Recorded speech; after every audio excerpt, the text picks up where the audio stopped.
Romeo Music is the leader in audio, video, music, and lighting technology for educators. With a combined nearly 200 years of experience, Romeo Music's subject matter experts understand the struggles that face teachers in today's music classrooms. With a laser focus on educational technology, Romeo Music provides a turnkey solution, everything from audio cables to on-site training. To learn more, visit www.romeomusic.net.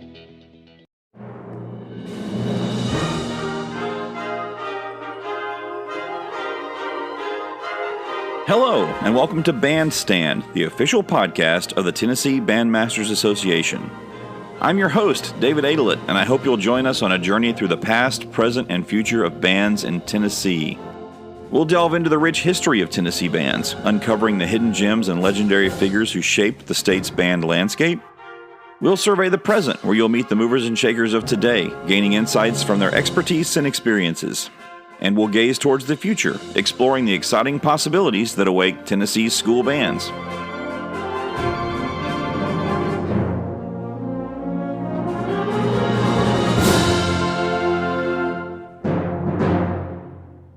Hello, everyone. This is David Aydelott. The next 2 weeks are going to be conference-related episodes. The episode today will be an interview with J.R. Baker, who's the current president of TBA, as well as all the performing directors, Dr. John Zastoupil, Chris Colalillo, Alan Kennedy, and we'll also have an interview with the two Tennessee Bandmasters Association Hall of Fame chairs, Jacob Campos and Michael Rosson. So, hope you enjoy this episode today, and look forward to seeing everybody at TMEA next week. Okay, we've got J.R. Baker here. J.R. is the current president of the Tennessee Bandmasters Association. He's also one of our co-hosts on Bandstand. And JR is going to give us a bit of a preview of all the TBA activities that are going to happen at the conference next week. So JR, thanks for being on. Yes, sir. Thanks, David. I'm just super excited, not just for these TBA things that are happening next week, but for just the conference itself. I was telling a few folks last week, it's just such a great time of the year to see people and just to be in that space. You know, the really awesome thing about being at Gaylord is once you're there, you're just kind of there. You know, you're not leaving the building for things, and just seeing people from across the state and hugging people's necks, and just all those things that are the benefits of our profession. And it's just a great thing. It's just something I look forward to every year, and looking forward to all of the things that happen with It's that. a little like Thanksgiving. Oh, it's totally like Thanksgiving. You know, when I was teaching at Heritage, the day before we got out for Thanksgiving, we always had Bandsgiving. And, you know, everybody would just bring in food, and we'd sit around the band room and eat and just do the same thing that you do at Thanksgiving. And yes, TMEA is just like that. It's a great time and something I look forward to every year. Me too. Looking forward to some of the TBA things that are happening next week also. Just want to make sure that everybody knows about the TBA Honors Recital. That's happening next Wednesday at 4:30 in Cheekwood ABC. We're excited. We have a new ballroom, or a new room, I guess, to be in for that. It should be a little bit larger than last year. If you came to that Honors Recital last year, you know that we were basically bringing in a new audience for each group so that people could see those students perform. And so we have a little bit larger space this time, so we think that's going to be great. And we have 9 great soloists and ensembles from across the state. We're a little bit woodwind heavy this year, but that's okay. There's some just excellent ensembles.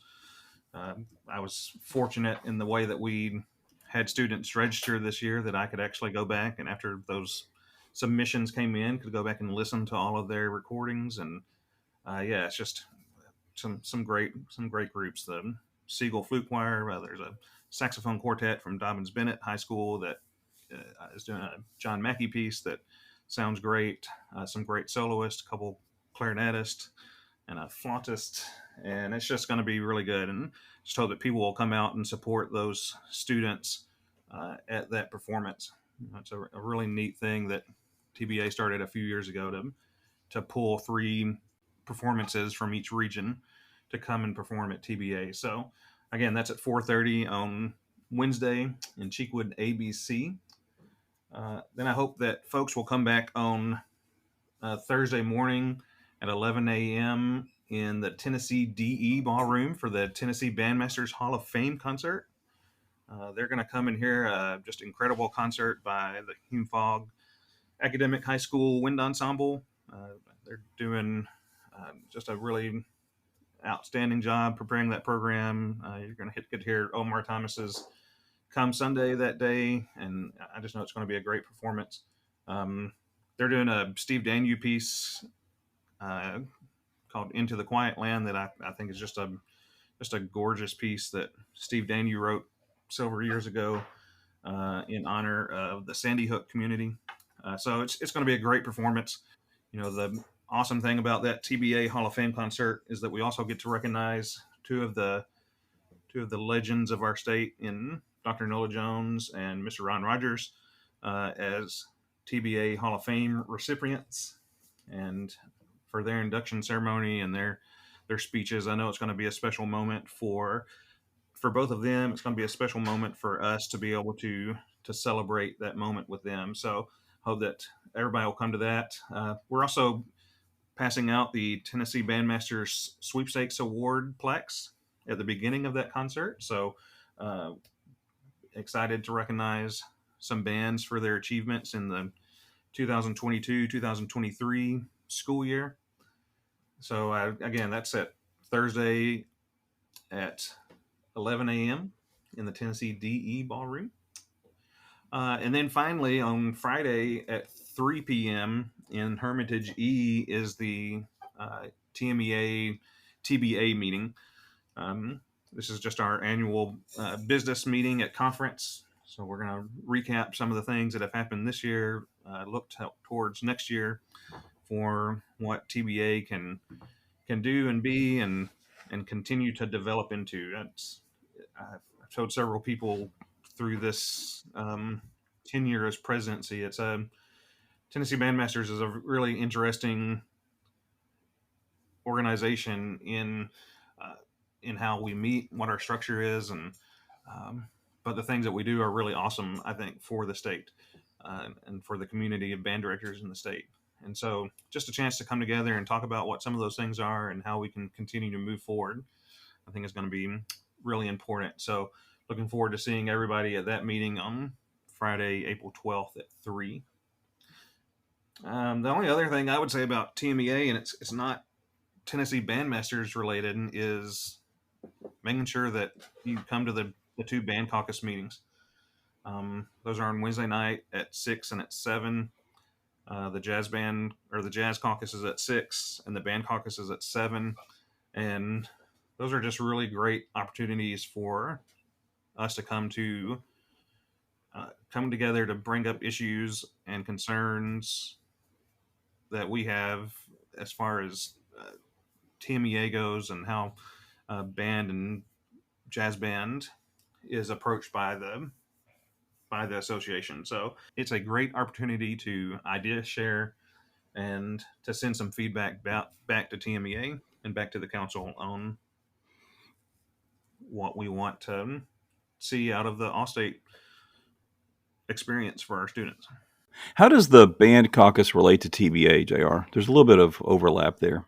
I think that the band caucus relates to TMEA in that a lot of the ideas that we take out of the TBA meeting can then go to the caucus meeting, or vice versa. Things that we talk about in the caucus meeting can go to the TBA meeting and say, hey, is this something that TBA can take on for TMEA? A good example of that hasn't come to fruition yet is TMEA asked us a couple of years ago to take over the State Concert Festival. That was something that they wanted to move out of their purview, and it's something that makes a lot of sense for TBA to take on, but it's something that hasn't happened yet. So figuring out what that looks like, how TBA can take that on, what that structure looks like, does it need to stay the same as it used to be, are all things that TBA can work on that I think would come out of that TMEA band caucus. That maybe it's not something that TMEA can handle, but it is something that TBA could champion. Yep. It's an important, the more, and we talk about this all the time on this podcast, the more we can do to bring the three regions of the state together, the better we are. So having an event where we can hear students, whether it's the honors recital or state concert festival from other regions, is only good for us. One of the best things that has happened in a long time in that area just happened last night. We actually, I had the three presidents from each regional association, and one of the president-elects jumped on with us also, and just to talk about each regional and what's the EC structure for each regional. What does all West look like? What does all East look like? Because we don't do that enough. We come to conference and we hang out at a restaurant and we talk about what does West do, and we find out when somebody moves to the area, hey, you just moved from Middle Tennessee, how do they handle this? But to actually sit down with the presidents and say, hey, what are you doing to improve membership from your rural country schools? Mm-hmm. Is just a great opportunity for us to get together and talk, and we had like 8 topics that we wanted to talk That's about. great. And got to the first 2 of them, and so that's something that we're gonna keep doing and keep coming together to talk about how, because the 3 regional associations, our missions are all the same. I would venture that if you looked at all 3 purpose statements for those associations, that they're all going to be really similar. Mm-hmm. So why wouldn't we work together to brainstorm and to co-opt ideas from each other? That's so wise. Yes, absolutely. So, JR, any final thoughts here? Just that I hope to see people at the conference come up and say hello. Let's sit down and hang out at Fuse and talk about band and talk about what's going on in the state, and just take advantage of this conference. It's the chance to bring all 3 parts of the state together and have an opportunity to do that is a great part of the year. Can I make 2 follow-up comments to that statement that I agree with so much? One, I think we're going to try to have our Bandstand mobile podcast set up at some point in some place in the conference. So folks that are out there, that I may just grab people and have them sit down and just talk about their bands on the podcast, and try to get that out after the conference is over. And then also make sure you bring young teachers. If there's a young band director out there that maybe doesn't have anybody in Allstate, that doesn't have technically a reason to be there, just find a way to get them there, because the relationships that we can all forge at that conference, especially with the young teachers, are critical to our future success. What do you think about that, JR? I would say that even if they're not coming to the conference, which I definitely think they should come to the conference, there's some great sessions that TMEA has brought in for this year's conference. I feel like Conference Direct is doing a great job of helping us put this conference together and getting great exhibitors here. But even if they're not coming to the conference, if you know that you're going to go to Fuse and have dinner on Thursday night at 7, ask that young band director come hang out and have dinner, because they can come to Opryland, they can come and have dinner with you and a bunch of band director friends and enjoy that time together and do some of that networking. The conference is super important, and I'm not saying, if they can come to the conference, they definitely should do that. Yeah. Go out of your way to make those kind of conversations and relationships happen. But even if it's just coming to hanging out, it's a great opportunity to do that. Yep, absolutely. Cool. All right. Well, thanks, JR. Can't wait to see you next week. I'll be there. Our next guest is Dr. John Zastoupil, the Director of Bands at the University of Tennessee. His fabulous wind ensemble will be performing on Wednesday, April the 10th at 8:30, and he joins us to discuss their recent tour and performance at CBD&A and their upcoming performance at TMEA. So, how's this year gone for you, Dr. Zastoupil? How was your tour? It has been incredible, man. The tour was awesome. It was great to see you, Mhm. on that one stop there in Franklin. But the group was lights out when we got to Memphis, and it was really because we had those 3 extra performances, I think, in Nashville. And so, big thanks to all those guys with Michael Chester, folks out at Franklin, the folks out at Stewart's Creek, and then out at Ravenwood. Chris and all of them. They were just Michael. They were great. I mean, it was just they were great hosts and just letting us come in the door and then getting an audience, a really informed audience to be able to listen and for us to get to play, out of home base a little bit and have that opportunity to play on different stages. A lot of them there were musicals set up on stage. So there wasn't a lot of room, and we just made it work. I mean, and it was honestly it was great because once we got out to Memphis and we could just spread out. I mean, gosh, you should have seen our students. They got on stage after being in much different, sound environments and the trombones. I mean, they just like spread out. You thought they were in Lazy Boys back there on the back row. I mean, they were just ready to rock. And so man, they threw down. They really did. They played incredible. It was absolutely outstanding. That's great.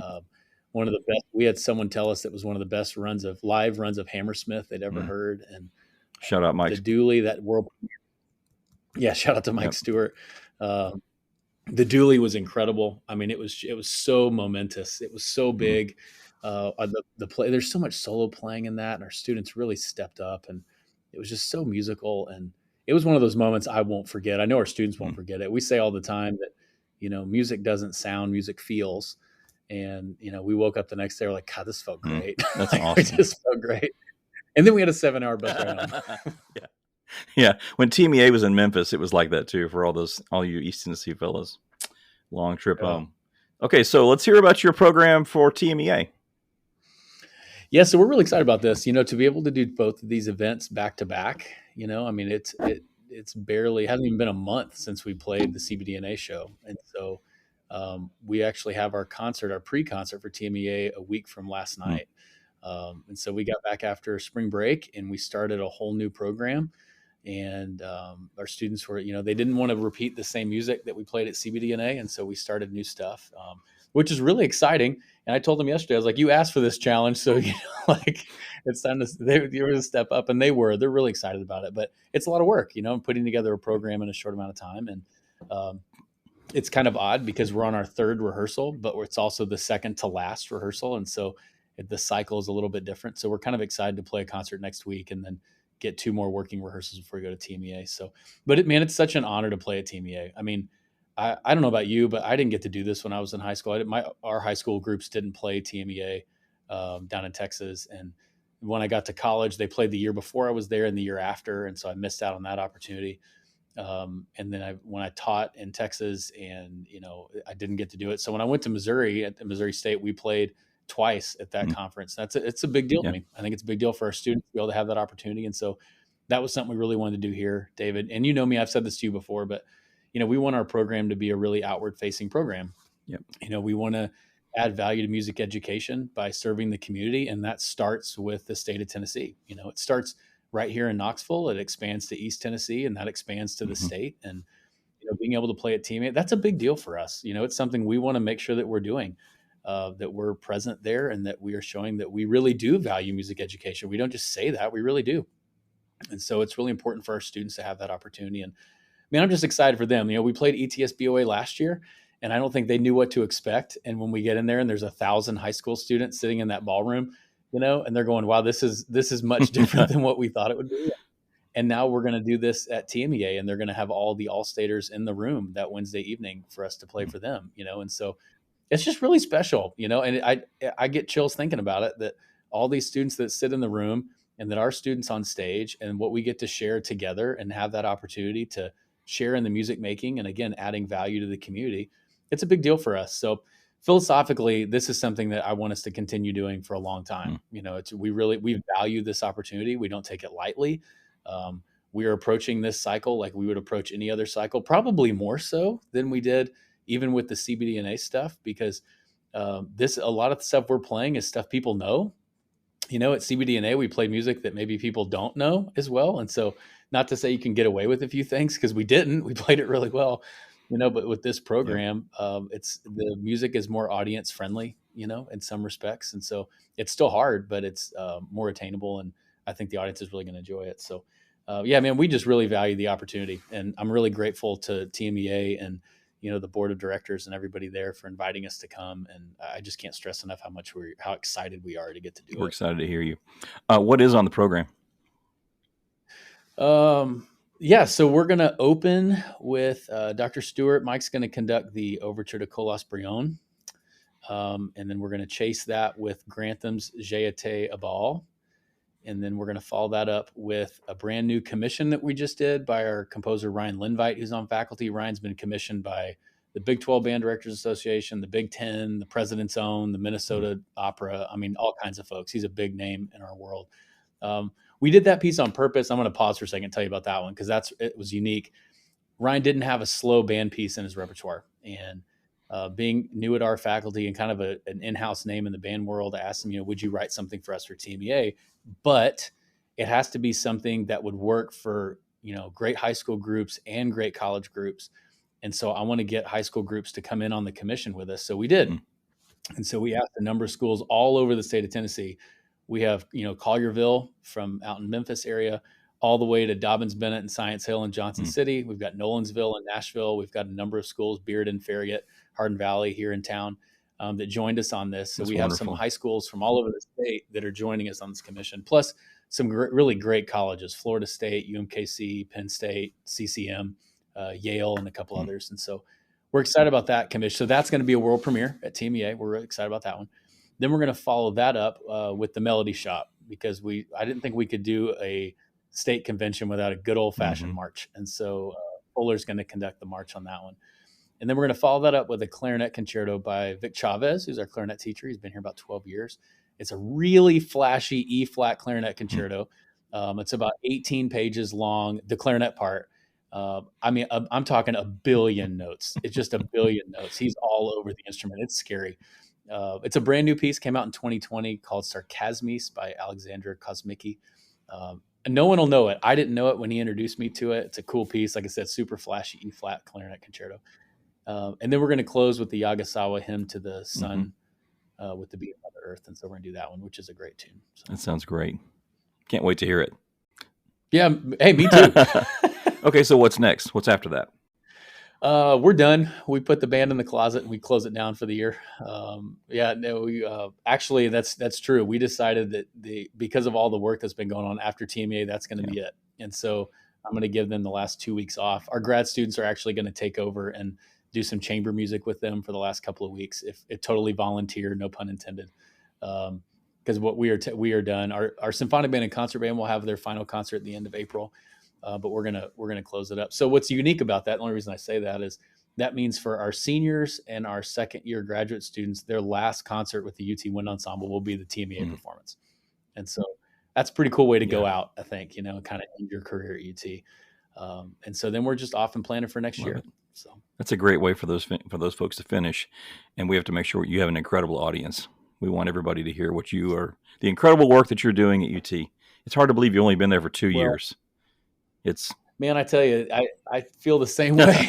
Like I was trying to find something in my garage yesterday. I'm like, I have no idea where I put that from the move. And I'm going, it wasn't that long ago, but it feels really You've done a few things in that period of time, John. Just what it was. And so setting the expectations high for the next 30 years or whatever, Well, I'll tell you that we're like, man, you and I have talked about this a lot, but like, we're just really lucky, and honestly, we feel really blessed that every day I drive into campus and we drive through, I pinch myself almost every day because I'm going, is this really what I get to do every day? Do I really get to drive onto this great university and teach with great colleagues and have great students and, be able to serve people in the way that we get to do that here, and change people's lives and be a part of that process. And I tell you, there's not a day goes by I don't feel blessed and grateful for the opportunity, with a tremendous amount of responsibility to make that happen. So, but we also, we have a great team, Mike and Fuller and I, we have not only do we have a great time together, but we do get to do great work. And, our men's band leaves in 15 minutes to travel with men's basketball up to Detroit, to play in the Sweet 16. Our women's band just got back from playing in the round of 32. And so there's a lot happening. We joke right now is with Mike and Fuller and I, we don't see each other for a couple of weeks because everybody's traveling every which direction. And so we joked in a staff meeting 2 weeks ago. I was like, well, it's nice knowing you. We'll see you in mid-April. basketball's over with, because they're gone a lot, and so there's a lot happening. We've got our Pride Member for a Day coming up, which is where we invite 350 high school students to sit in with Pride of the Southland for the orange and white game. That event always fills up really fast, and so that's a really great event. And right now we're finalizing the roster for Pride of the Southland for 2024, and it's exciting, man. This is an exciting part of the year. And so, we've just been able to do a lot of things. And luckily, we have a tremendous amount of support from our dean, Jeff Pappas, to make all that happen. If it wasn't for him, it's really hard to do all this stuff, and he's very willing to make it work. He traveled with us out to Memphis. He came out and had lunch with the group, and then he came to the concert, and it was really special to have him there. To have a boss. He's the best boss I've ever had. Very supportive, and really does a lot for us. And he loves music, and he loves music in this state and at this university. And so that's really helpful. Love it. So. Well, I can't wait to see you, and I can't wait to hear your group. It's going to be fun. Well, we're excited to do it. It's a lot of work to do, to think we play 2 weeks from today, and where we are, we got a lot of work to do, but I know that they'll step up to the challenge. And these kids know how to do that. They're such. My wife always said this too, because I always had the same kind of fears. We played TMEA a couple of times, and she was like, "Don't worry, they're all test takers. They know what to do." That's exactly right. They're raised on testing, so I got to show up and do the thing, and it'll be good. Yep. It'll be great. No, they will, and it's I think that sense of urgency will come back when we have that concert next week. They'll feel that, and then we get 2 real working rehearsals. And that Grantham Jayateo Ball, I know you're familiar with it, but it's a great tune, and the woodwind parts are, man, there are a lot of notes in there too, but we're having a lot of fun with it. It's something to do. It's given us a challenge, and I know they like the challenge. Yep. So, but I'm excited for them to get to experience it. Some of them haven't experienced TMEA yet, David. I mean, they haven't gone, and some of our undergraduate students, especially from, maybe further in East Tennessee, haven't had that chance to go. And so we're going to go spend the day on Wednesday and let them have that opportunity to be a part of the conference a little bit and, to see what's happening. So. Well, I can't wait to see you. Thanks for coming on today. It's going to be fun. Our next guest is Chris Colalillo.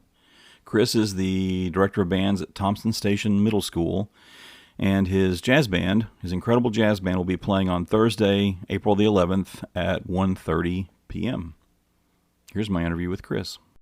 Well, Chris, are you excited? Yeah, it's been a joy to work with this group. I'm really excited. They've worked really hard. I'm really proud of the community. Really proud of the band. I'm excited. I mean, we've worked hard, and we're ready for a show. So, I mean, tell me about it. It's just, lots of people have middle school jazz bands, but I don't know the last time the middle school jazz band played at TMEA. Maybe it's been a long time, like probably 10 years definitely. or so. Well, the thing is too, it's interesting. Everyone's knowing me as like the jazz guy. I am such a classical, like I double majored in piano and tuba. My foundation is my concert band. Like that is number one, like concert band, like that's what it is. And so how our schedule actually worked out is we had time during a period during the day where students had a focus, like a study hall. And I'm like, I feel we could use better use of our time. So we started a jazz band, and it slowly became, with building the program and more interest. And then, we really took it to the next level where it was almost like an unofficial agreement. Like, guys, this is going to be our select ensemble, and we're going to really work hard and, bring each other up and work with each other and do some really, really cool stuff. And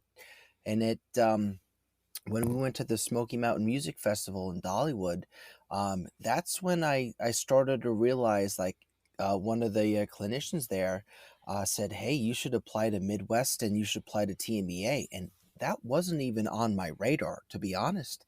And then so we took a week of rest and we applied for TMEA. We did one day of recording. And actually, John Easley was there dropping off like step-up instruments, and then we did it. And it was like, guys, I'm going to be totally honest. I don't know what to expect. I'm proud of you either way. And then we got the call, so it was really exciting. That's great. So what are you going to play? Yeah, so what's on the program? We got a fun program. I'm always, especially when you're playing for 45 minutes, you want to keep the audience like interested. So we are actually doing we got a good mix of pieces. We are doing the chicken, arranged by Chris Berg. We're doing The Incredibles. We're doing Count Basie's That Warm Feeling. We are actually doing a song called Spirits that actually Jeff Coffin wrote for us. And this is the kids love this That's one. awesome. This is the John Watson arrangement of Tank that we actually just performed at MTSU, and it was a great day.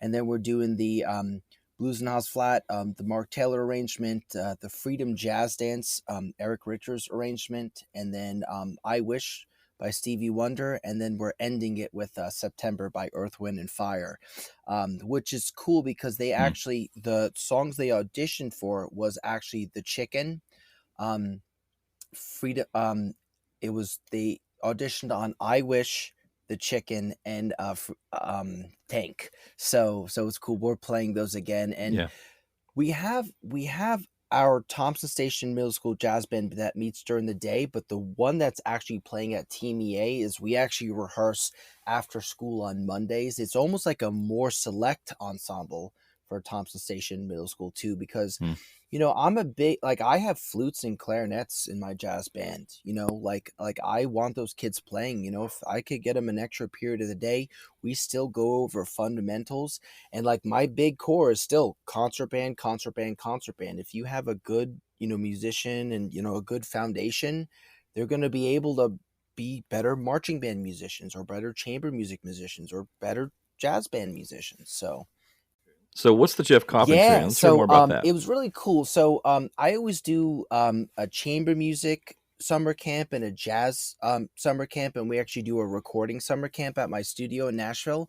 And Jeff always comes to like my jazz summer camps, and he'll actually be at this one in June that I have coming up too. But he wrote a song for the my jazz summer camp, and I asked him like, hey, can we play it? And he's like, absolutely. It's a really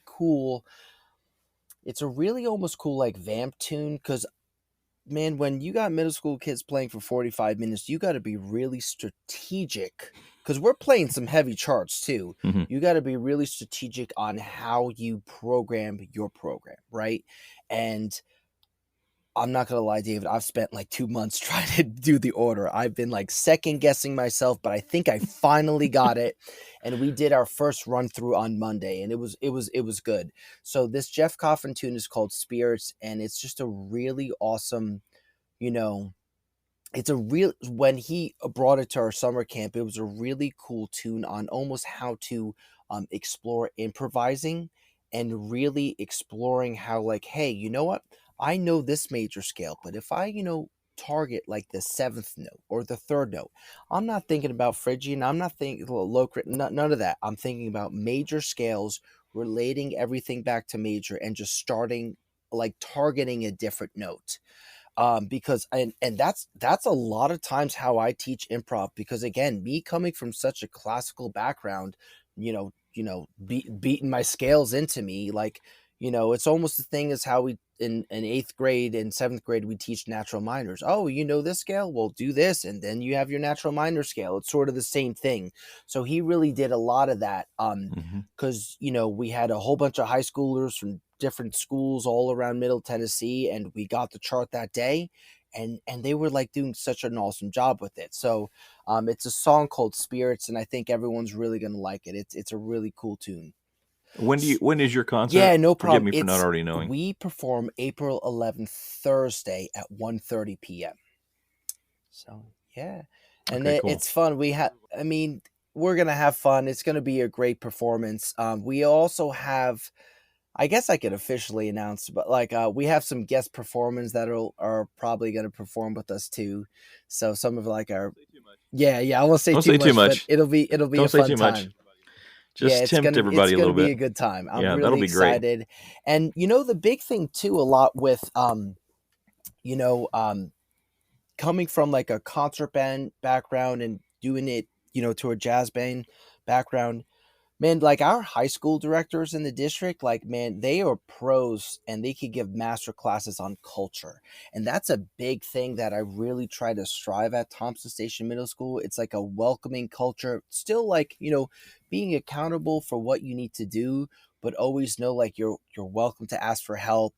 And sometimes it's hard being the only band director there, and you're just constantly, go, go, go. But I mean, when you have Yeah. that feedback from the students and they know like, hey, how do I do this? And they're willing to ask for help, man, that makes you like definitely want to make time. When they're asking and hungry, like that's the secret sauce, Well, and I know you, Chris. You model that for them. You make it easy for them to be that way too. And I mean, that is absolutely the key to being great. And everybody that's been on the podcast says the same thing, because I always ask. I mean, I don't know how old you are, but I always ask everybody, what's your advice to the young directors? And without fail, it's always, and these are experienced people, it's always ask for help. Ask for help. You'll grow more if you ask for help, and don't just try to pretend like you know everything, because everybody knows you don't. None of us do. And so the fact that you're modeling that for your kids is such an important developmental trait for them when they go into high school. So good job and Yeah, kudos on that. absolutely. It was funny because when we do all the MTSBOA auditions, I after that, I had some kids try out. We were honestly, to tell you the truth, we were mostly focusing on a lot of TMEA stuff, but I had a class where I almost just listed, when everyone sees like, oh, Mr. C's doing so well, Mr. C that, like, I had a class where I just listed all of almost like my failures per se, right? All the auditions I did, like all the things that, I didn't let it get down, and I just tried again next year, and I learned from those auditions. And I mean, everyone has those stories, and I think it's really important to tell those as a director, like, hey, like this didn't work out, that's Yes. great, let's take a learning experience from that and just continue. Don't let it get us down. Like, we learned from this audition, or like, let's say we didn't do well on this piece, what can we do next time to make it better? And I mean, listen, I teach middle school, I say, guys, and I'm honest with my ensembles, and I say like, hey, I understand this happened today, but you know what? It maybe wasn't up to par, but guess what? Tomorrow's rehearsal is another day, and let's just try to make it better. And that's all I ask for you guys. So, That's the way. yeah. That's the way. So you see these kids during the day, the focus time, but then you also have an after school Monday. Talk a little bit more about what your So schedule's our like. schedule at Thompson Station, actually, this schedule is a little bit different because we're doing the state conference. So I have, since I think Thompson Station's under 650 or 600 or so, so we have only one related arts period, meaning only one class period of sixth grade band, one class period of seventh grade band, and one class period of eighth grade band. That's good and bad for different reasons. I lose a lot of students for, oh, I want to do gym, I want to do Lego robotics, I want to do theater, so they have to choose that or band. But the kids that I do get are pretty committed and really excited. So we have our seventh grade band is first period, our eighth grade band is second period, and our sixth grade band is third period. Then I have, lunch duty, and then other lunch duty, and then I have my prep, and then I have my lunch. But we have something called Express, and they call it different things in the district, but this is really where I feel the magic happens at Thompson Station Middle School, because it's almost like our small group lesson time where we actually have some WCS staff that comes in that we hire from like PTO, and we do it all through like central office, where they come in and do like small group sectionals, and they work on this. So like some days they're doing concert bands, some days they're doing like sixth grade band flutes, sometimes they're doing jazz band stuff or anything like that.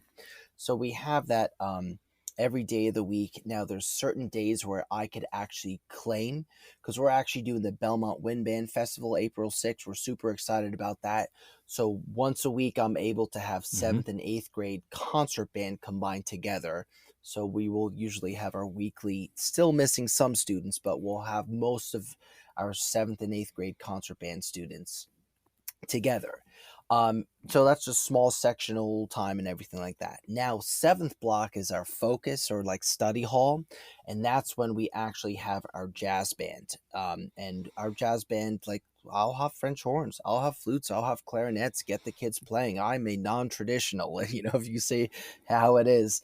And then since we got into TMEA, our TMEA Jazz Band Ensemble is a more select ensemble from our Thompson Station Middle School Jazz Band. And that TMEA Thompson Station Jazz Band will meet Mondays. It's like 3:30 to 5:30. So yeah. And that's the schedule. And then we sometimes do, Cool. actually weekly, we have a percussion ensemble that we do on Tuesdays from, I think, 3 to 4:30. So people that teach middle school that are thinking about starting a jazz band, what would your advice? I think I know what you're going to say, but what would your advice man, be just to do them? it. Have fun. Don't care what you don't have this traditional instrumentation. I'm a prime example of it. And then look where I'm at. I'm at TMEA. So it's like, here we are. So I know the biggest struggle, and I know Dr. Rich Rapani has been a big help with me and with resources, man.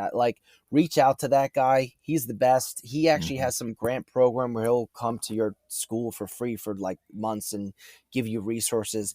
I know the biggest thing about starting a jazz band is probably the rhythm section, meaning like your keyboard player, your bass player, your guitar player, and your drummer. So, and it's almost have to be very strategic if you're starting on what charts to do, because you don't want to have something too hard where maybe like the horn players could swing it, but then the rhythm section can't. And your big foundation is the rhythm section in a jazz band. So a lot of times too, I would say if you have a guitar player but no bass player, I know like this is actually something that happened to me in the beginning. I had a guitar player and no bass player.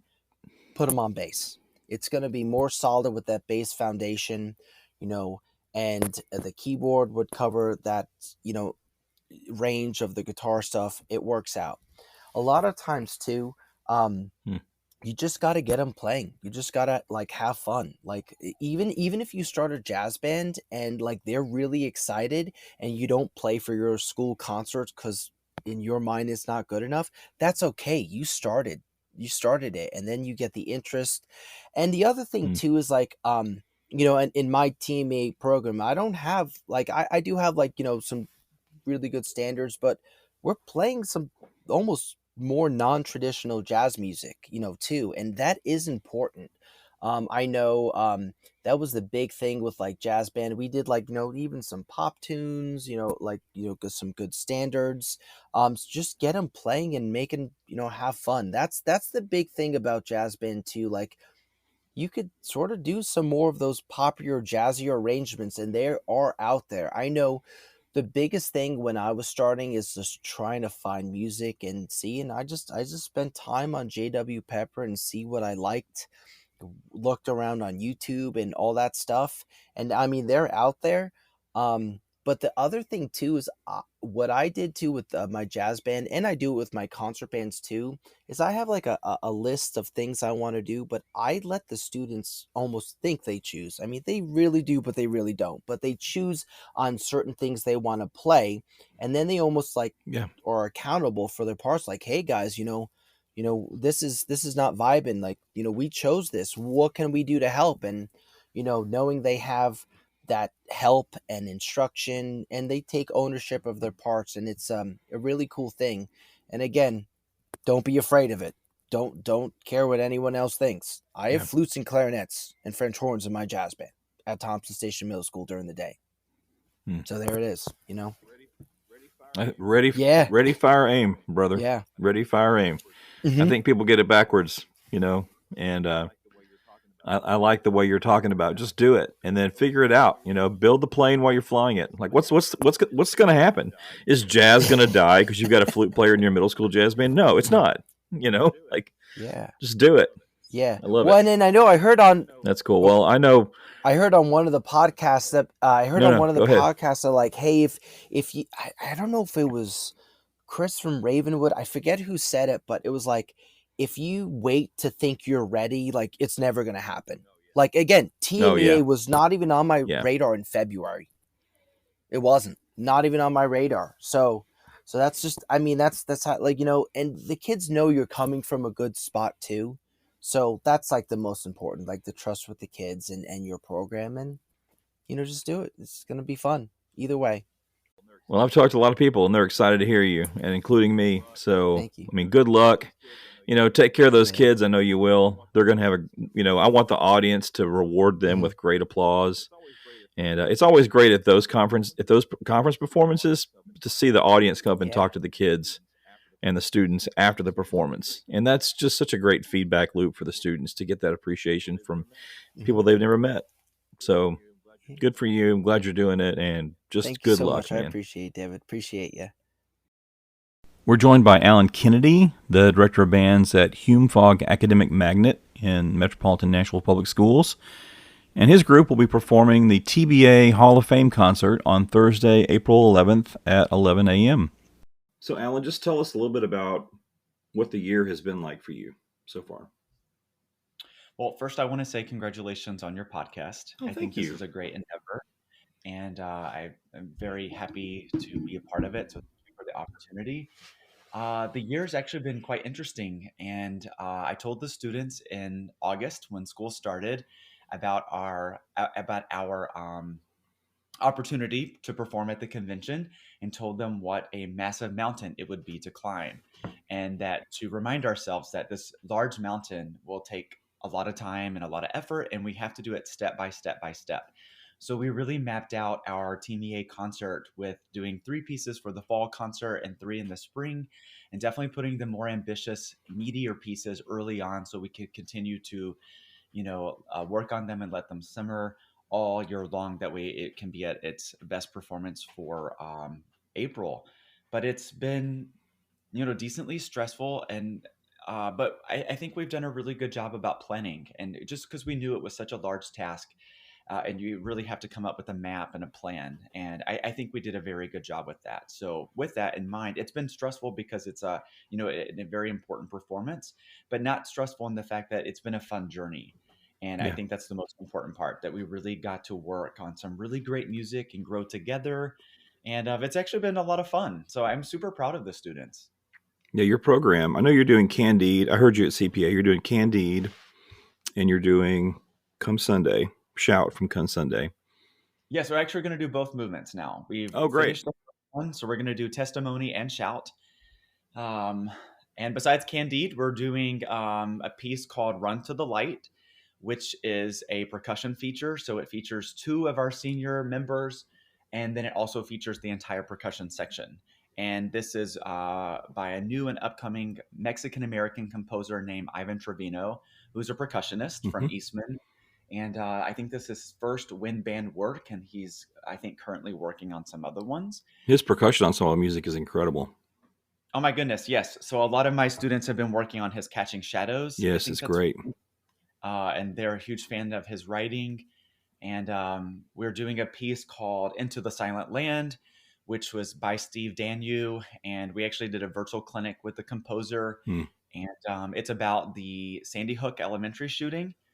And let's see, we're also doing Cyrus the Great, which is a very popular. I actually just found out today that it was the winner of the 2024 Marine Band March Mania. Oh, so, great.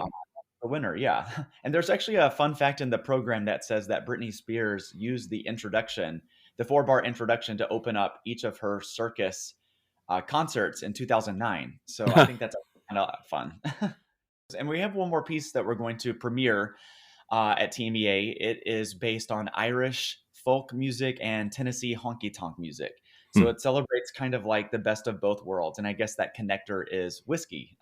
So we're going to focus and celebrate Irish whiskey and Tennessee whiskey, but really just a celebration of its culture and music with the Irish music and 2 very popular Tennessee state songs, which I'm really excited about. It's going to be a fun program. Yeah, I'm really excited. The kids have been working really hard. Yeah, that concert,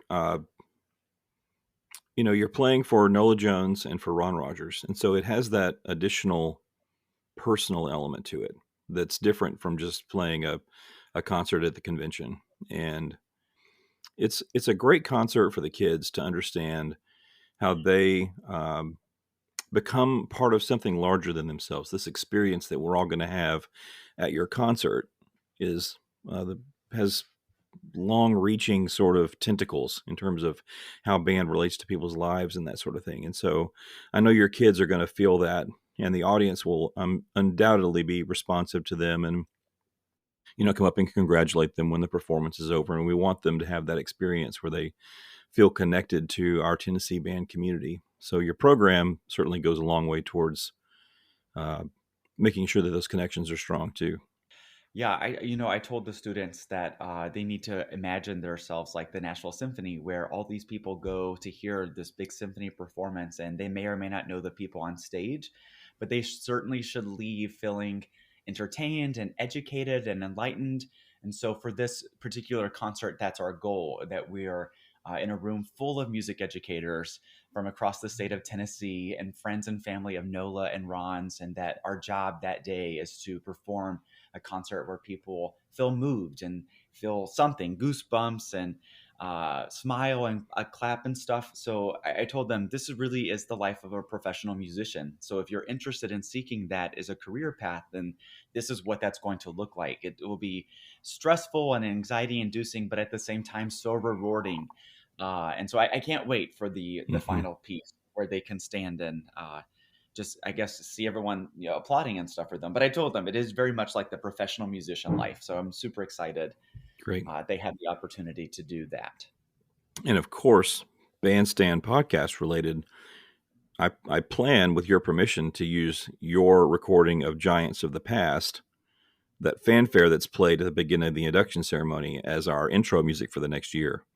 So if you will allow us that, then the Hume-Fogg Band will be on every recording of this podcast for the calendar year until next April, the next convention, whenever the next band plays. Because we've been using Nolensville since we started, since they played the concert last year. So yeah, we'd be honored.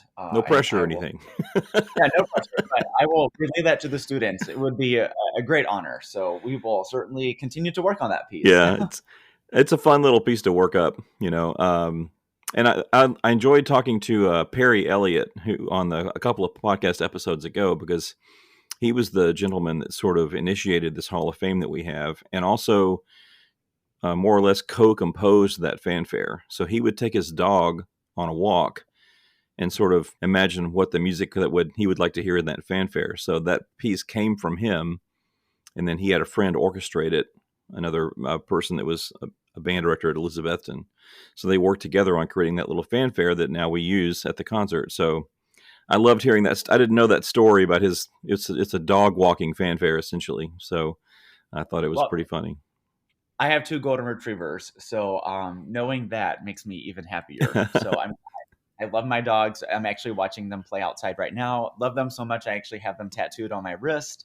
Or my forearms, actually. So to know that, it makes me even happier. But I will say, with the sense of tradition, I love that there's a fanfare that's always going to be played before the inductees. I think that's super special to be part of that tradition and that history. And I think that is very nice that this convention does that when they honor the Hall of Fame people. So yes. I think that's, whoever came up with that, I think that's very brilliant. It's a great fanfare. It's a lot of fun to play. The students, it is a lot of fun. Yep. So what's next, Alan? What's next? What is next? Well, on April the 12th, I hope it is a very relaxing day for me and the students. But after that, we just continue on. So I think the most exciting thing about Hume-Fogg is the students are driven and they're ambitious. And so I had really no intention of applying for TMEA until the application opened and I reviewed the music that I was going to use for that application. I thought, these students really do sound mature and they're doing such a beautiful job. And I thought, we'll see what happens. I'd love for other people to hear that, because the only people who hear it are the people who attend the CPR or home concerts. And I wanted to share what we did. So after TMEA, we'll continue on just as we would without TMEA. So we'll continue to work on music and work on artistic expression and technical ability, and just keep working on making music. And really, that's the whole goal, is just to make music at a really high level, to make sure it's fun for the students. And so that's that. Personally, in June, I'm going on an African safari for 18 days. So I'm really looking forward to getting away from all of it. But once we resume school, we'll just continue to pick up where we left off and continue to make music and hopefully inspire each other and work on a sense of collegiality in the band room, and just continue to appreciate music and work on those chill bump movements, because that's why we do it. Exactly. Well, I mean, congratulations, Alan. You're doing such a great job. And I know you're going to continue that upward trajectory of that band program. And just know that I, and along with a lot of other people, will really appreciate the work that you're doing at that school, and can't wait to hear you play next month. Well, I really do hope people take the time to read the Hume-Fogg Wind Ensemble biography, because the students are like next level caliber. I mean, in the school, this senior class, 7 of the students have a perfect score of a 36 on the ACT. 5 of those are in the wind ensemble. Mm-hmm. And then we have so many students who are national merits semifinalists. And so many of these kids get into like some of the best schools like Yale and Eastman, Northwestern. And it's just inspiring to me that these students are so driven and ambitious. Yet they're not just band students. They're also stars in the on their athletic teams. And they're in the musical theater, and then they're doing stuff outside of Hume-Fogg, like the Nashville Youth Jazz Ensemble and Curve Youth Symphony and all these things. And yet they do all of that with grace and a smile on their face. And it's just really incredible what these students can do and will do. And I've always told them, you can't stop an ambitious person. There's nothing that can get in the way of someone who's ambitious. So please, as you continue to move from one chapter to the next, never lose that sense of ambition and passion, because that's what fuels everything. And these students really are remarkable. I can never not sing their praises, and I love every opportunity to get to do so. So I was honored not only to talk about the wind ensemble, but to talk about these wonderful humans that are going to do great things in our world. And I'm excited to see the things that they're going to accomplish, because That's incredible. Yeah, they're the best. And I can hear your pride in them comes through very clearly. Yes. And it's interesting because like when I first met these kids, it was 4 years ago, my very first year, and I taught them the same way I'm speaking to you now, completely through a computer. And I didn't meet them until 8 months later. And now it's crazy to even imagine that we had those moments, I guess. But I'm very proud of them. I appreciate them. I love them so much. Every day I in class and tell them, I love you, mean it. Because we work hard, and some days are harder than others. But at the end of the day, I'm so proud of them. Congratulations again. Can't wait to hear you. We're joined by Michael Rosson, who's the director of bands at the Nashville School of the Arts, and Jacob Campos, who works for the Nashville Symphony. Jacob and Michael are the co-chairs of the Tennessee Bandmasters Hall of Fame Committee, and we're excited to have this conversation with them today. Okay, so Michael and Jacob, you are the co-chairs of the Tennessee Bandmasters Association Hall of Fame Committee. Please describe what you do as co-chairs of this committee. As co-chairs, Michael and I are entrusted with helping put our giants of the past, as we call them, the great teachers we've had in the band community, into the Hall of Fame. And so we reach out to other directors for nominations. And then after we have nominations, they are voted in by the band directors at large, who are part of the Tennessee Bandmasters Association, at the conference for the next year.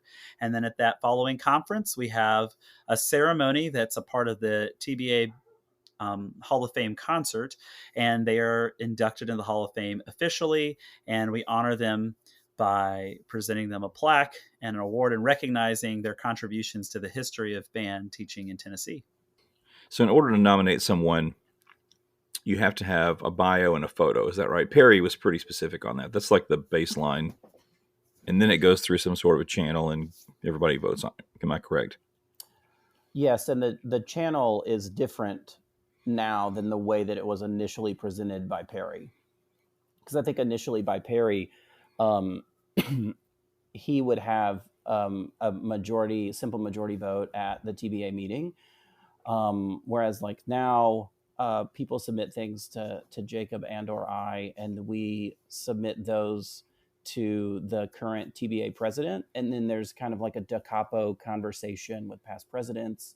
As kind of like a vetting process. And so that's what it looks like now in comparison to the way it started. I think that is probably an excellent idea, because I could see it becoming, you wouldn't want somebody to get voted down in that big membership meeting.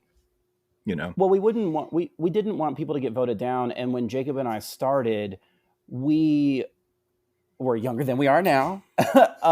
And we just didn't know like a lot of the names of people unless they were Middle Tennessee folks, like because that's where we grew up, like we just didn't know. So we didn't feel like it was within our purview to have control over something like that, where they were people of different generations, where, like I never knew who Sidney McKay was until we inducted them in, or Bob Lee. I didn't have a clue who those people were. Right. That's part of the process. Yeah.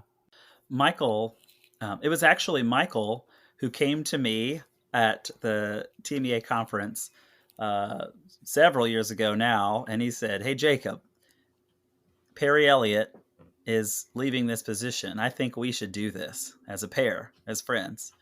I think he said it because what he described to me is like, look, we are young band directors. We don't know our state fully. And you and I are both really active and we want to be plugged in. This is a great opportunity to get our faces recognized, but also to learn about our state more. And then I also think it was a smart idea to have a pair so that we'd have accountability to take care of all the things and the research across the state for like the plaques.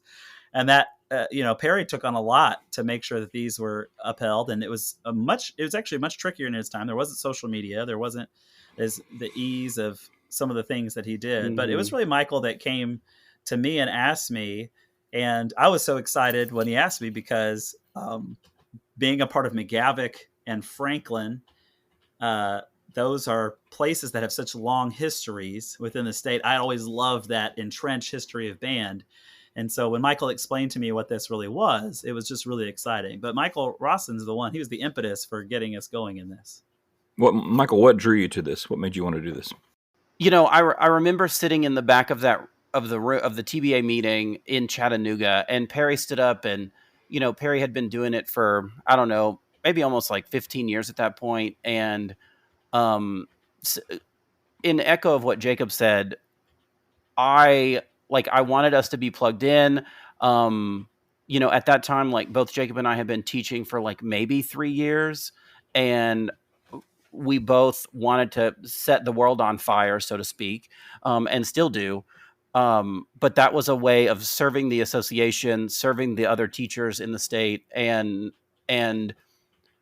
really kind of like making sure that this continued and grew with the times, so to speak. I mean, what have you learned about people? Can you think about in the I guess it's a decade or so you've been doing this? Can you think of, that's true, right? Yeah, it is. It's very true. Can you think of little things you learned that might be something that will stick with you forever about some of these giants of the past? I will never forget Sidney McKay. I will never forget him being in Memphis with us when we had learned that Eric Martin was the alto clarinet player in his band.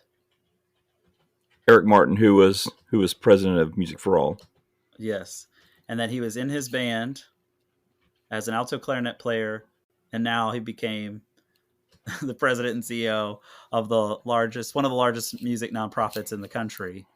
And just that connection. And when we saw them backstage and both of them burst into tears and they hugged each other, I just will never forget being a part of that experience and not knowing, like you always hear the stories, a teacher can make a decision that changes the trajectory of a person's life. I mean, I can't think of a better example than that one right there. Right, because Dr. McKay, before he went to Memphis, was a high school band director in Mississippi, right? And Eric Martin was in his band in Mississippi. That's the pathway. And then Dr. McKay became the director of bands at Memphis for so long and did such a wonderful job there. Well, and I think he just allowed Eric to be seen in a time where being seen wasn't as prevalent or acceptable. We probably didn't even have the cultural verbiage to say "be seen." Then. Right. Yeah. I think I think some of the stuff that I'll remember is not necessarily like specific events, but as culture and society progresses and evolves and does all of those things, there are still some things that are monumental in our culture, and specifically as teachers, that people still impact lives on a great, not ability, but just like people impact each other's lives in the same manner that they did in 1912 from an educational perspective, right? And while things are evolving and changing and like doing all of that, it's those things still kind of hold true, which is evident by what Jacob and I get to do. I will never forget reading Joanne's bio and getting to call her Mama Grizzly Bear and getting to like growl in the microphone that first year at Memphis. I will never forget those things. But so mine is more of like a holding true to the things that have happened and the things that will keep happening, and know that the impact that teachers have on their kids and other teachers is still going to continue to, push us as educators. That's why this thing is so great, this Hall of Fame, because it ties all those generations together. I'm a first year teacher and I go to TMEA and I attend the TBA meeting. I get to hear about someone who's decades older than me that had the same sort of similar path that I'm about to have. And that can give a young teacher hope for their career, to be able to see the folks that have already, paved the way for all of us. And that's, and I think it's great for the young, Ron Rogers was talking about this the other day on his episode about just how impressed he is with how many great young teachers we have in Tennessee. And so it's that connection and that loop is really important for our community, so that there's that transfer of institutional knowledge and all the things that go into creating a legacy. It's a great showcase of depth. I love, David, it's something you and I used to talk about all the time, but it's that portrayal, or that it's a showcase of depth where you get to see one of the through lines for everybody's story is that they were so committed to the kids and parents and community that they were in, and they were generational changers for those people's lives. And seeing how that's affected performances later, all those connections, has been amazing. I mean, how many performances, Michael, have we had in the last decade where it was the student and or teacher that followed a teacher, or like child, Justin Scott, or child, like Justin Scott and the Colemans with Tullahoma being he followed them. They were mentors for him. And then they got to be inducted the year he performed. The Easley family getting to see their son conduct his band and being the father. Myself with Jeff Beckman being my band director and getting to put him in the Hall of Fame as well. Sidney McKay's story just mentioned. I mean, there are so many instances of where people have carved a path, and then those who got to walk on that path get to honor them by putting them in front of them again once more. It is one of the most beautiful things to watch. And it's something that I think we do really uniquely well in Tennessee. And I hope more people will participate in it so that they can see that we are way more connected, and that can connect us even more. Because as I think Joel Denton would say, these have been the low hanging fruit for a while. I hope it always feels like it's low hanging fruit. I think we hope to inspire more young teachers, and that we're part of that group too, that just, it's always low hanging fruit, always people that are just so obvious that they deserve to be honored in this way. I listened to Perry's podcast, and I agree with the emotional weight that maybe the meeting holds. We were talking about young teachers like stumbling into the TBA meeting. I think it's one thing to feel like you're a teacher who gets to be celebrated by like the people in your community and like shaking hands on a Christmas parade or something like that. But I think it's a totally other feeling when you are celebrated by people who do what you do and do it beside you. Most recently, like when John Easley was nominated, like you could just feel the energy in the room, like turn into like, I mean, I don't even know like what the words are right now, but like, and even when Joanne and Rick were reading the bio for NOLA, like you could just feel like the love and admiration, even if you like don't have a clue who those people are, like you see the other people who are of that same generation, like reacting in such a Sure. way, Yes. you know, where it's like if you miss those things, then I don't want to say that you missed the point, but I think you missed the element of community that bridges the gap between East, Middle, and West. But like that's one of the things that puts it together. Mhm. That's one of the things that like people can get behind, you know. So Watching those nominations is one of the best parts because we get to hear them talk about their friends. And, you know, if you really think about it, if you know the history and you take time to know about it, you would know that these are people that I think some young people would think have every reason to be enemies. I'm thinking like the Jeff, Rick, Joanne's, the things that they used to do at COC back in the day, standing in chairs, the fun things they would do. They'd take a name of a band. They literally put a tombstone in the dirt over it, you know, with other bands' names. Franklin is on there. Put names in the freezer. Yeah, put names in the freezer, burn a piece of paper. Step all on a these Big things Mac. that we think, yes, and that exactly.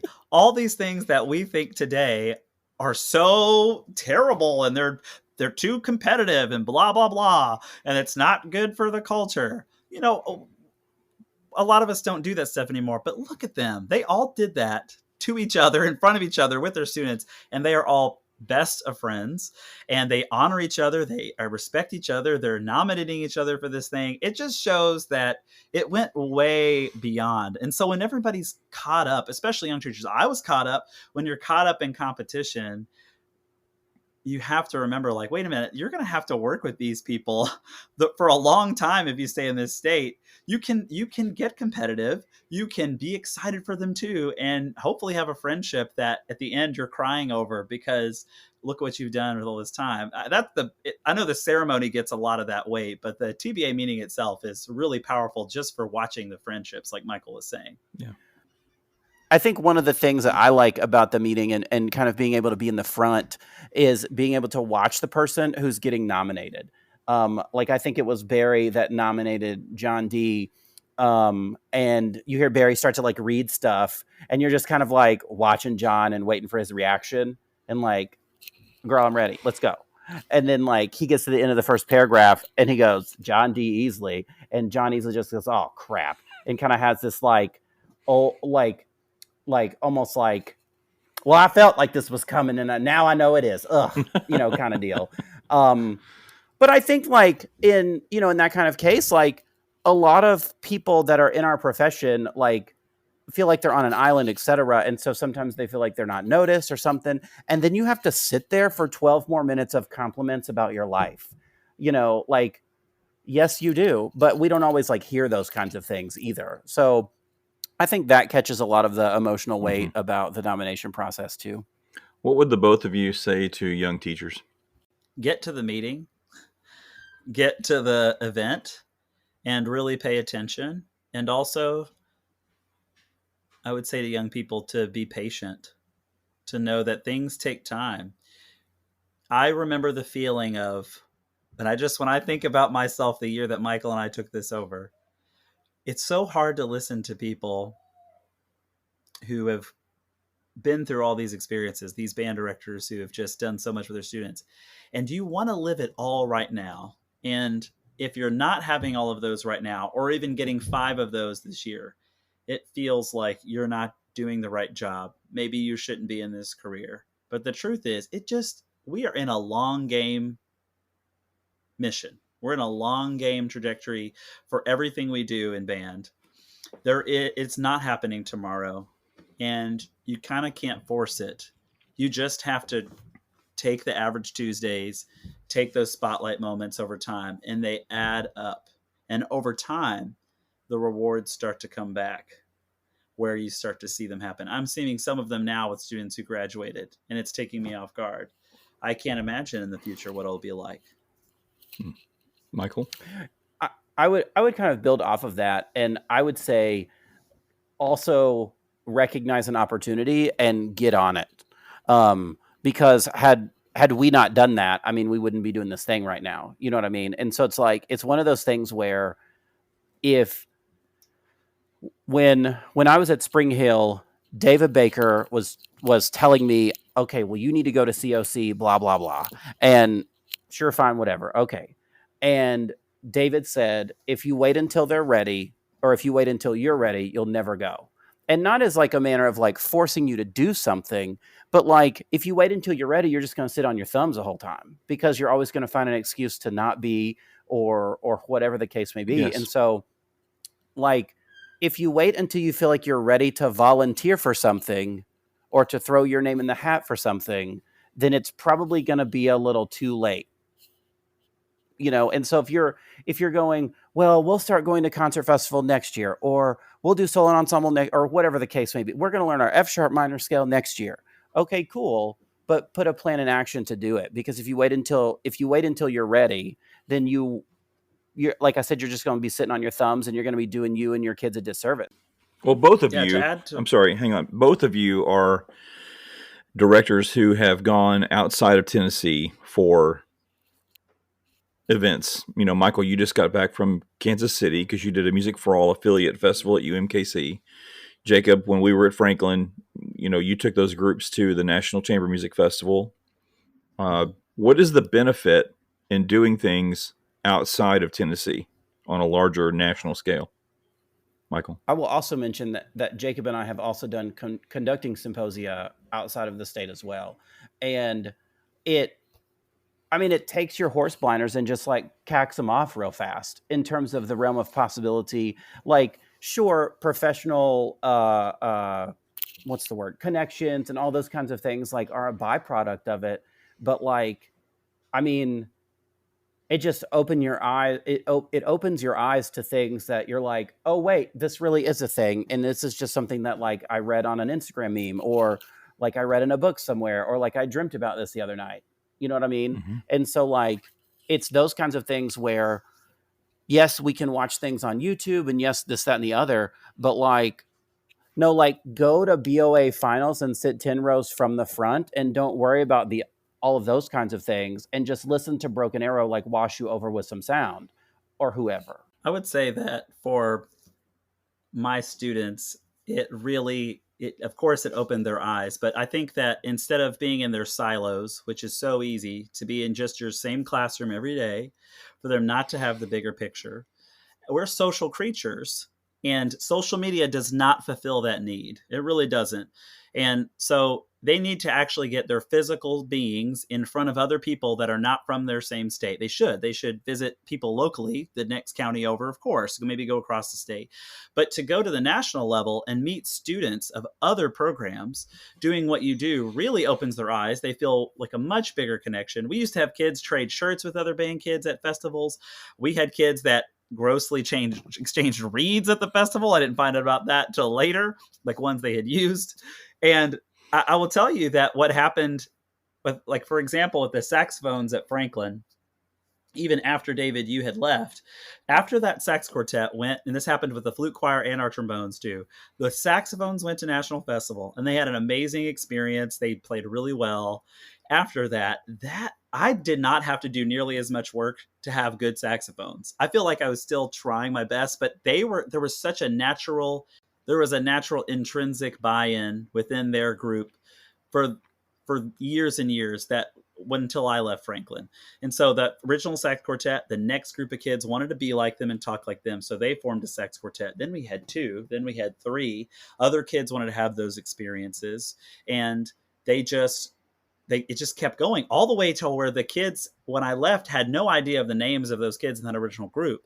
Just thought, this is what we do. Same thing, our clarinet choir. I didn't take them to a festival, but we went to ICA Conference in Florida, and they didn't even perform. They just got to geek out about clarinet. And after that, clarinet started wanting to teach each other things. The seniors wanted to pass on their knowledge about the reeds and ligatures they use and then techniques they learn. And then the freshmen, when they became seniors, pass that on. It just keeps going. Yes. And all you have to do is take them there and they get to pass on that knowledge. Oral tradition still works really well. Yep. And it works really well for really well for high schoolers too. My concern, I guess it was ever since I was MTSBOA president-elect and president, is that and I'm speaking particularly about in Middle Tennessee. I don't want to assume East and West because I haven't been in those regions. But it's so easy just to sort of check the boxes here locally in the Nashville area. You know, you go to concert festival, you make a one, cool. You get a bunch of kids in mid-state, great. And there's a world beyond that. There's a level of excellence and expectations and feedback loops for you to be a part of outside of our little community here. And it's scary and it costs money. You know, there's concerns and some roadblocks. But when you figure those things out and you can get your program on a track and a trajectory that takes you beyond just making a one at concert festival, then that's where you really experience growth. Genoviak just got back from National Festival with his wind ensemble, and just be brave and get out of here and go do something else in another part of the country. In the pathway of what you're saying, I would also encourage young people just to pick up the phone and call somebody too. Like you're talking about living in Middle Tennessee, et cetera. I mean, I taught in West Tennessee for 2 years, and Nola Jones, it was when she was at Martin still. And I called her and I said, I'm moving to Tipton County. I'm moving to Covington. And she immediately sent me Barry Trobaugh's number and said, this is who you need to call, et cetera. And I did. And he told me, he was just like, yeah, man, what do you need? And I said, I really need some scaffolding because I'm in a cherry picker right now. And he said, okay, well, we got some old stuff. Can you come and pick it up? And I loaded scaffolding in my little Ford Fusion. I sure did. That tan interior had some rust tint to it after that. And that was totally fine. We did not care. We cleaned some drill playing the Beatles that year. And so kind of to what Jacob was saying in terms of we revere these people and we know these names, they're also still people. They know what it's like to be in a job, in a position where you need help. And bonus, they also don't get to skip the line at Kroger. They're the same as you, their resumes look different. Sure. Their hair might be a different color. Sure. It's called experience. It's not called being old. It's called experience. And so when it comes to that, if Nola didn't give me Barry's number, I'd have never called him. Never would have called him, and that was I don't want to say a defining moment or situation, but every year we played Munford in football, Barry was always just man, the band's getting so much better. And Barry would hear us at concert festival. And that's how I met Gary Fight. And Pete Collin and I lived together for a year while he was still teaching choir there. And it was just support exists everywhere, regardless of who the people are. Nola talked about this on her episode. I think it was her first year teaching her early on. She was doing Prelude, Siciliano, and Rondo, and she had some questions about how to make the second movement feel right. And so her dad says, well, just call John. And she said, John who? And he said, John Painter. Here's his number. So she just calls up John Painter, and he spent an hour talking her through how to teach the second movement of PSR. People want to help. Yeah. It doesn't matter. We've encountered that one of the best references in the country is Greg Bim, one of the nicest humans on the planet. Guarantee anybody listening to this conversation has a question about band that they need help with, he will take the time. Also, you will find that people are kinder than you think. People are kinder than you think. I remember when Michael and I were younger, other band directors, and maybe I think it still goes on today, would complain about some of the older directors, thinking that they either are mean and scary, or they don't want to hear from you and they don't want to talk to you. And that rumor mill went around a lot, but I never felt that way.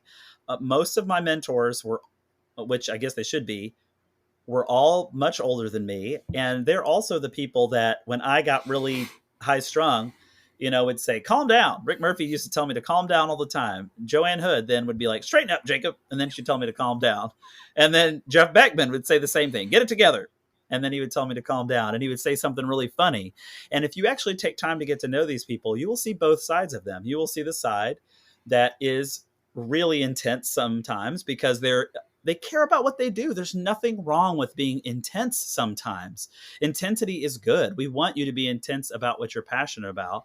But then you'll also see the levity on the other side, where they're just people and they joke around. Jeff Beckman is one of the funniest humans on the planet. Yes. I guarantee you, many people also consider him one of the most intense people they've met as well. But he has both sides, and one of the most caring possible. On the note of something that was said earlier, to Michael's point, is it doesn't matter the size of the program either. John Easley, our inductee last year, he was in a smaller community and he still took his band to the national level. He got them out of Union City and did a lot with them. It would have been easy for him to stay in his community and just, be the second mayor of Union City. But I think he was only able to do that because he took them out and got to show off that. I bet you there are people in this country that had no idea where Union City was, except for the fact they wouldn't have known where Union City was, except for the fact that John Easley took that band to different states and showed them off. So they had heard about Union City, Tennessee. Yep. I think younger people should also, and I think this turns back around to kind of like what Jacob was saying in terms of like being patient.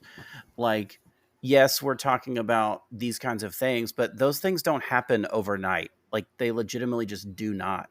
And you really have to entrench yourself in a community to figure out the things that make the community tick. You might not be from there, like how does this and this work? You mentioned Chris going to National Concert Festival. I went up there and I heard the group, and it was so motivating for me to hear them in that environment, because I was going, oh, this is what 6-7 years at the same school, working your butt off every day with the mundane Tuesdays, as Jacob was saying. This is what that feels like if you keep going. As somebody who's excited about continuing to teach at National School of the Arts for a very long time, those situations are motivating for me because it's just the next level. And in order to do, it's like, if you're tilling the grass, well, if you just uproot the plant and put it somewhere else, you're just basically starting all over. You might think the soil's better, but your work has gone on. Well, just thank you so much for the work that you do. You both do such a great job framing the event with a personal touch, so that the students of these former directors and the students of these directors and the family members of these directors and these Hall of Fame inductees feel like it matters. And so you do a really, really nice job at making it feel special. So thank you for your work. Thanks for listening to Bandstand. If you have topic suggestions or need to get in touch with us, email us at tbabandstandpodcast@gmail.com. Your input is important to us, and if you have a topic you'd like us to discuss about the past, present, or future of Tennessee bands, please let us know. Again, that email is tbabandstandpodcast@gmail.com. Right now we're broadcasting on Spotify and YouTube, so please subscribe, review, and rate. Box 5, please. And more importantly, share this podcast with your friends. See you next week.